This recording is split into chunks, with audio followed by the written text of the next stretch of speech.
Hello everyone, I welcome you all in my YouTube channel. We were doing chapter 1.1 Introduction to Accounting of class 11. The topic for today's video is characteristics of accounting. In the previous session, we saw about the meaning and the difference between the bookkeeping and accounting. In the previous video, I have explained in detail the meaning of the accounting and the meaning of bookkeeping and the difference between the bookkeeping and accounting. So you can watch the previous video for the meaning of accounting and bookkeeping. The link is provided in the description box. So without wasting time, let us start today's topic, that is the characteristics of accounting. The first point under it is identification of financial transaction. Identification of financial transaction means in accounting, first of all characteristics means what are the qualities of accounting. accounting की क्या qualities होती हैं, accounting के क्या characteristics होते हैं. So the identification of financial transaction, it means that in accounting only those transactions are recorded which are expressed in the terms of money. जो money से related transactions होते हैं वो इसमें record होते हैं, and the transactions which are not related to money are not recorded. Okay, जो money से related transactions होते हैं, which transactions which affect the financial position of the business are recorded. जिससे बिजनेस की फाइनेंशियल पोजीशंस में फर्क पड़ता है वो ट्रांजेक्शन्स रिकॉर्ड होते हैं. समझ में आया? Those transactions which are related to money, जो मनी से रिलेटेड ट्रांजेक्शन्स होते हैं वो रिकॉर्ड होते हैं, और जो मनी से रिलेटेड ट्रांजेक्शन्स नहीं होते हैं वो रिकॉर्ड नहीं होते हैं. For example cash purchase of the machine. अगर हम एक मशीन खरीदते हैं नगद में, cash purchase means cash means नगद एंड परचेज मीन्स खरीदना. अगर हम कैश में मशीन खरीदते हैं, in that case the machine is coming in the business and the cash is going out of the business. इसमें क्या हो रहा है, कैश जो है बिजनेस से जा रहा है और मशीन बिजनेस में आ रही है. So what will be the result, it will be the increase in the assets. जो बिजनेस के एसेट्स हैं वो इंक्रीज होंगे and decrease in cash, cash जो है कम होगा. So it affect the financial position of the business. इससे क्या है, बिजनेस की फाइनेंशियल पोजीशन में फर्क पड़ रहा है. Those terms which bring the changes in the resource of the firm, जो resources में changes लाता है फर्म के. यहाँ पे जैसे मशीन खरीदी है तो मशीन आ रही है बिजनेस में. So those events which bring the changes in the resource of the firm, that events are recorded, उनको रिकॉर्ड किया जाता है. Clear? So the events, these economic events affect the financial position of the business. There are some events, कुछ events ऐसे होते हैं which can be measured in the monetary terms, जो monetary terms में measure होते हैं, and they can be classified into two, internal and external. There are some economic events which are expressed in the terms of money. So these economic events affect the financial position of the business. So these events can be classified into internal events and external events. मतलब कुछ ऐसे events होते हैं जो internal होते हैं और external होते हैं, जिससे फाइनेंशियल पोजीशन बिजनेस की चेंज होती है. Now the internal event means, internal events includes issue of material from the store for the production. If there is an issue in the material, जो हमारे स्टॉक में जो मटेरियल रखा है अगर उसमें कोई इश्यू होता है, उसमें कोई प्रॉब्लम होती है, सो that is an internal event. ये हमारे बिजनेस के अंदर प्रॉब्लम हो रही है, बिजनेस के अंदर इवेंट है, इंटरनल इवेंट है. और if there is a loss in the business due to the fire, fire की वजह से बिजनेस में लॉस होता है, आग लग जाती है, गुड्स है जो डिस्ट्रॉय हो जाता है, तो ये क्या है, बिजनेस के अंदर के इवेंट्स हैं. और ये जी पैसे से रिलेटेड है. जैसे मैंने पहले बताया, डिस्ट्रॉय ऑफ गुड्स, अगर किसी गुड्स को नुकसान होता है तो इससे क्या हो रहा है, फाइनेंशियल पोजीशन चेंज हो रही है बिजनेस की, बिजनेस को नुकसान हो रहा है. It is related to money, is also related to money. So these events will be recorded and these events are called internal events because they are from within the business, business के अंदर के events हैं. Okay, now there are some external events. कुछ बाहर के भी events होते हैं जिससे बिजनेस को फर्क पड़ता है, जिसकी बिजनेस का फाइनेंशियल पोजीशन चेंज होता है. अब बाहर के कौन से इवेंट्स हैं, external events like insolvency of a debtor. Insolvency of a debtor, if a debtor क्या होता है, डेप्टर इज अ पर्सन जिससे हमें पैसे लेने हैं.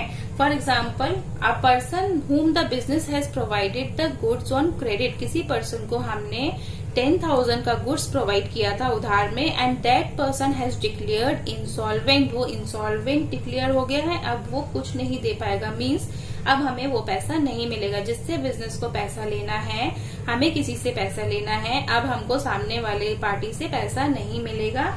So that person is a debtor. So the debtor become insolvent, वो दिवालिया घोषित हो गया, अब हमें उससे कुछ नहीं मिलना है। तो this is also a loss to the business. So this is a external event. ये एक्सटर्नल इवेंट हो गया, ये बाहर के पर्सन से हमें पैसे लेना था जो कि अब हमें नहीं मिलने वाले हैं। So that is an external event, ये एक्सटर्नल इवेंट हो गए। सो ये जो इकोनॉमिक इवेंट्स हैं, these are related to the money, ये दोनों मनी से रिलेटेड हैं। So they will be recorded in the accounting, ये बिजनेस अकाउंटिंग में रिकॉर्ड होंगे because they both are related to the money. So those transactions which are related to the money or those transactions which are expressed in the terms of monetary are recorded, and those transactions which are not expressed in the monetary terms are not recorded. अब आप सोच रहे होंगे ऐसे कौन से transaction है जो पैसे से रिलेटेड नहीं होते हैं। बिजनेस में तो सारे ट्रांजेक्शन कैश से रिलेटेड होंगे, नहीं, ऐसा नहीं है। अब हम कुछ ऐसे एग्जाम्पल देखते हैं कि जो मनी से रिलेटेड नहीं है पर बिजनेस के हैं। For example, resignation of a manager.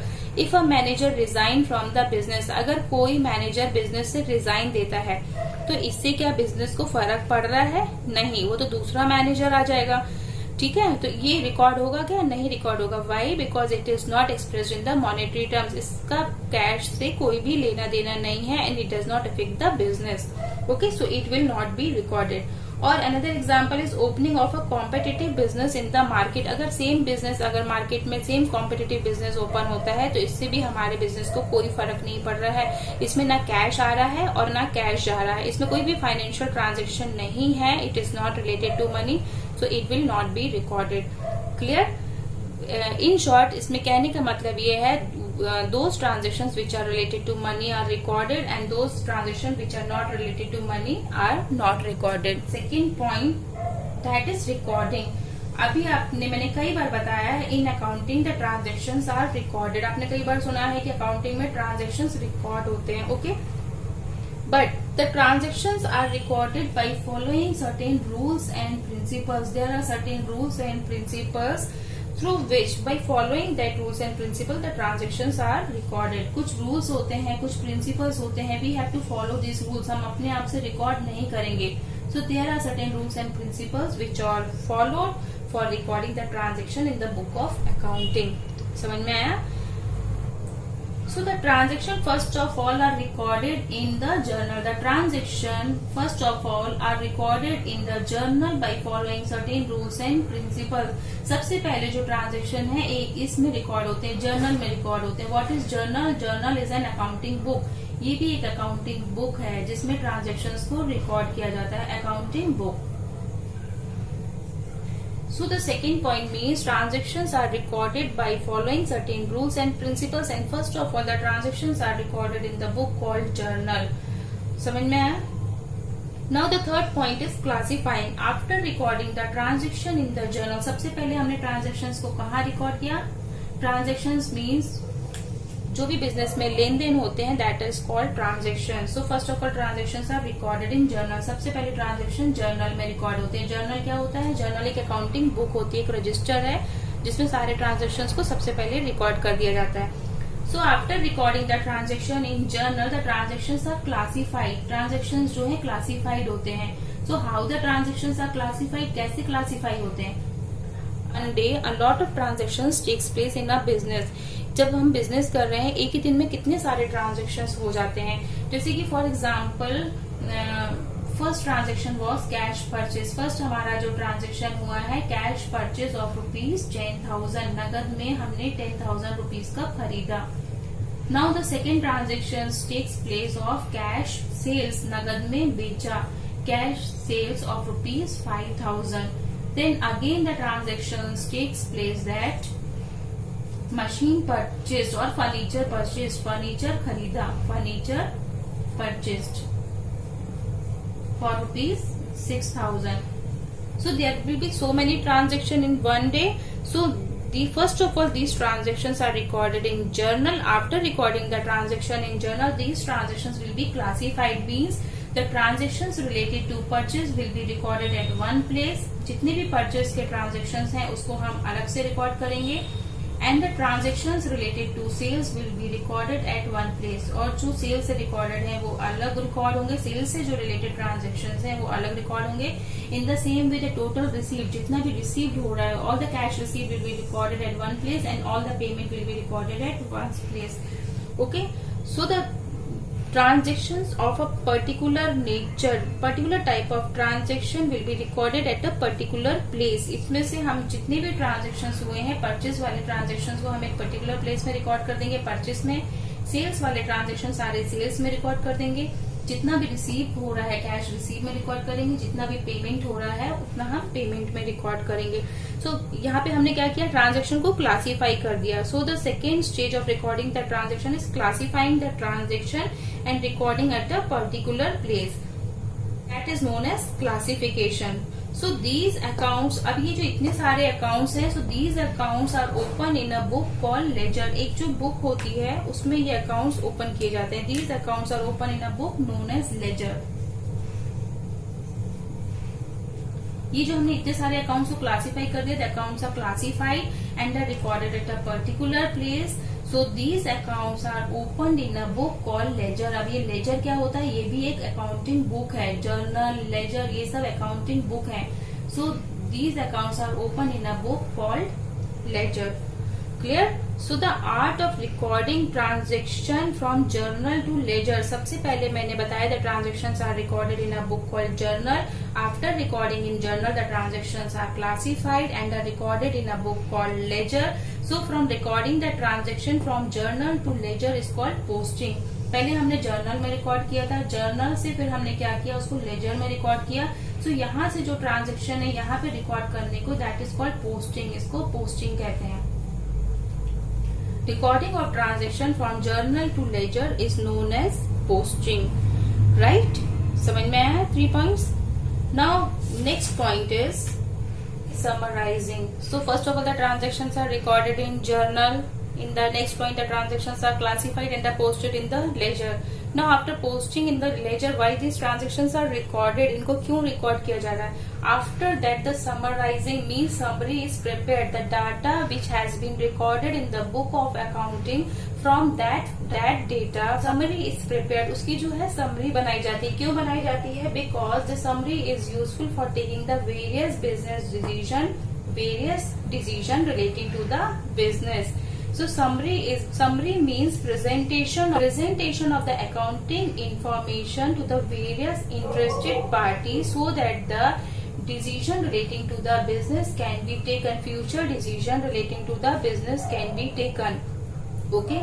Summary का मतलब होता है जो इन्फॉर्मेशन जो हमने रिकॉर्ड की है, जो हमने ट्रांजेक्शन्स को जो रिकॉर्ड किया है उसको प्रेजेंट करना। किसके सामने प्रेजेंट करना? इंटरेस्टेड पार्टी के सामने प्रेजेंट करना। क्यों प्रेजेंट करना?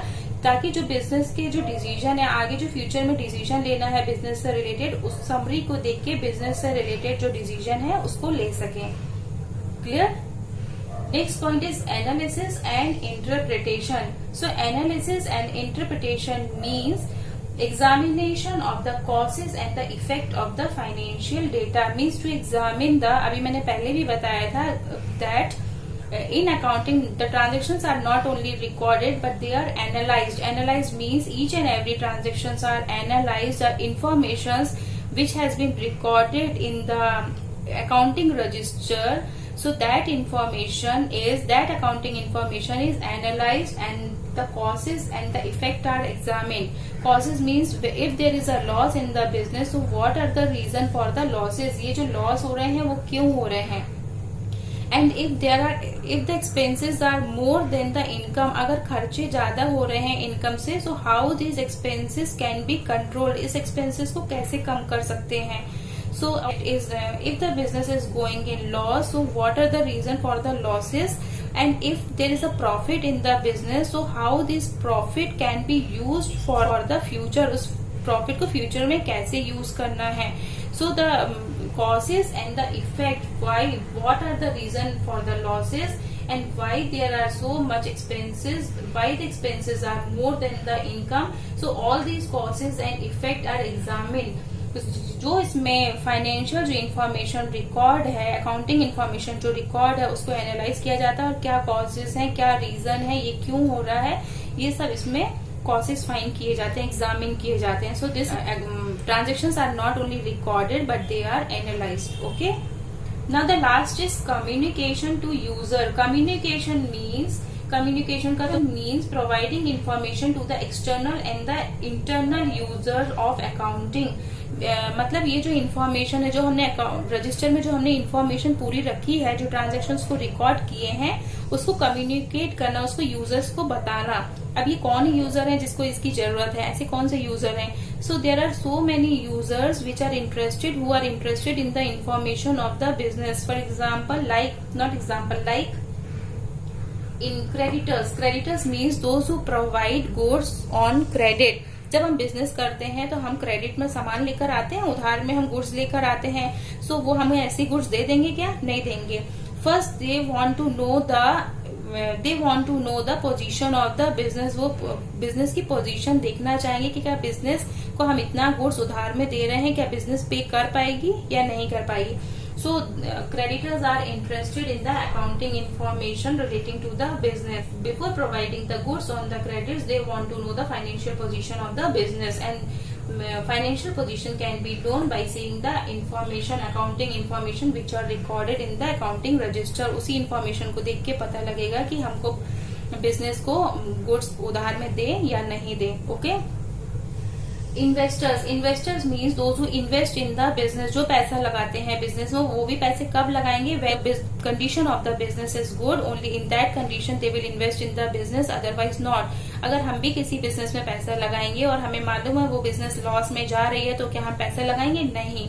सो investors also want to know about the financial condition of the business, so they are also interested in the accounting registers. They will know about the position of the business by seeing the information which are recorded in the accounting registers. Next is bank. Bank provide the loan to the business. जब भी business को loan लेना होता है तो business को loan कहाँ से मिलता है? बैंक से मिलता है. And before providing the loan, bank also want to know the condition of the business. अगर हम भी लोन लेने जाएंगे तो कोई हमें लोन देगा क्या? नहीं देगा. तो सबसे पहले क्या करेंगे? वो हमारी पोजीशन देखेंगे, क्या ये लोन वापस कर पाएंगे या नहीं कर पाएंगे. अगर हम ऑलरेडी लॉस में चल रहे हैं, हमारे पास कुछ नहीं है, तो हमें कोई लोन देगा क्या? नहीं देगा. इन द सेम वे अगर बैंक को मालूम है कि ये बिजनेस की कंडीशन अच्छी नहीं है, तो बैंक लोन प्रोवाइड नहीं करेगी, क्योंकि बैंक को पता होना चाहिए कि ये पैसा वापस कैसे आएगा. अगर फाइनेंशियल कंडीशन बिजनेस की अच्छी है तो बैंक खुशी खुशी वो कोई भी लोन प्रोवाइड कर देगा. तो उनको ये कैसे मालूम चलेगा कि कैसी कंडीशन है? By seeing the information which are recorded in the accounting register. जो भी इंफॉर्मेशन, जो भी डेटा रिकॉर्ड है अकाउंटिंग के रजिस्टर में, वो इंफॉर्मेशन को देख के bank can take the decision whether to provide the loan to the business और not.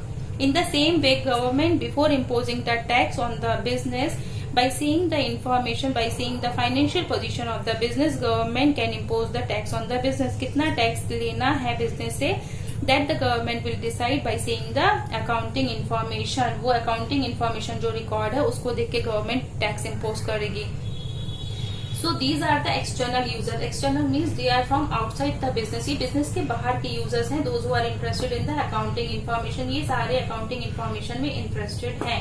Now the internal users are managers, जो business के अंदर हैं. Managers and workers, they can demand for the higher wages and salaries and bonus by seeing the accounting information, by seeing the condition of the business, and then they can take the various decision relating to the business. Business से जो decision है, business को लेके जो decision लेना है, तो वो जो इंफॉर्मेशन, जो समरी प्रिपेयर करी है, जो हमने रिकॉर्ड किया था डेटा, उस समरी को देख के वो बिजनेस के डिसीजन ले सकते हैं और अपने लिए बोनस डिमांड कर सकते हैं, हाई सैलरी के लिए डिमांड कर सकते हैं.